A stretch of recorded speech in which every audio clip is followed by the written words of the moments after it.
అంటే ఇప్పుడు చూసుకున్నట్టయితే 6 గ్యారెంటీలు అనేది కాంగ్రెస్ మేము త్వరగా అమలు చేస్తామని చెప్పేసి మాట ఇచ్చింది. అంటే వచ్చిన 100 రోజులలో అమలు చేస్తామని చెప్పేసి సంవత్సరం అయితే గడిచింది. గడిచినాక కూడా కొన్ని అమలు జరుగుతున్నాయని చెప్పేసి ప్రజలు కూడా అంటున్నారు.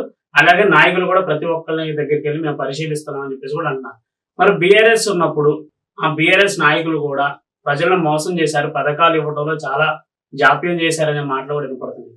అన్న ఒక కన్స్ట్రక్టివ్ వేలో డిలే అవ్వడం అన్నది అది అక్సెప్టబుల్ ఏదన్నా.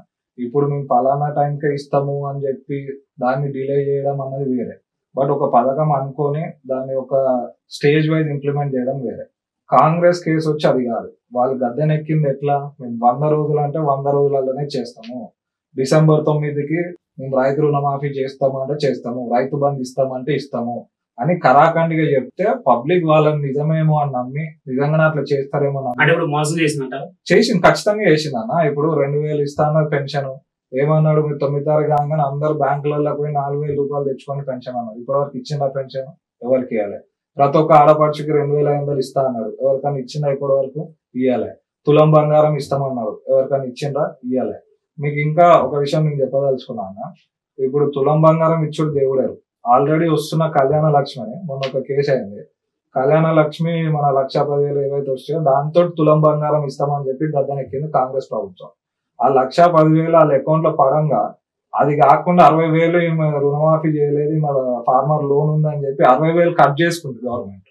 అంటే ఇది రికవరీ చేస్తుంది ఏజెన్సీగా మరి ఏం చేస్తుంది? ఇంకో కేసు మన ఎవరో ఒక ముసలాయన వాళ్ళ కొడుకు మన ఇది ప్రాపర్టీ ట్యాక్స్ కట్టలేదు అంటే ఆమెకు వచ్చే పెన్షన్ ఆపేసి, నువ్వు 4,000 పెన్షన్ ఇస్తా అన్నది పోయి ఆ 2,000 పెన్షన్ కూడా నువ్వు ప్రాపర్టీ ట్యాక్స్ కి సమం చేసుకుంటావు. అంటే ఇది రేవంత్ రెడ్డి ప్రభుత్వం ఎట్లుందంటే ప్రజలకు ఇచ్చేది పక్కన పెట్టి ప్రజల నుంచి గుంజుకునేది ఉంది.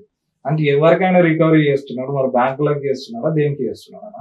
అంటే ఇప్పుడు రానున్న రోజులు 6 గ్యారెంటీలు అనేది పూర్తి స్థాయి అమలు అయితే అంటారా, లేదంటే ఇలాగే కాలయాపన చేస్తున్నారా? అమలు కావాలనే మేము కూడా కొట్లాడుతున్నాం అన్న. మేము ప్రజలకు మంచి అయితే మాకు సంతోషమే, మేము అమలు కావాలనే కోరుకుంటాము. రేవంత్ రెడ్డి ప్రభుత్వం కాంగ్రెస్ ప్రభుత్వం అట్లా చేస్తే మేమే ఇంకా అలా మెచ్చుకుంటాము. బట్ వాళ్ళు చేయలేరు అన్నదాన్ని మేము ప్రజలలోకి తీసుకుపోతున్నాము. మితిమీరిన హామీలు వాళ్ళు ఇచ్చేసినారు. ఆ హామీలు అమలు పరిచే వరకు బీఆర్ఎస్ ప్రభుత్వం ఇట్లా కొట్లాడుతూనే ఉంటుంది.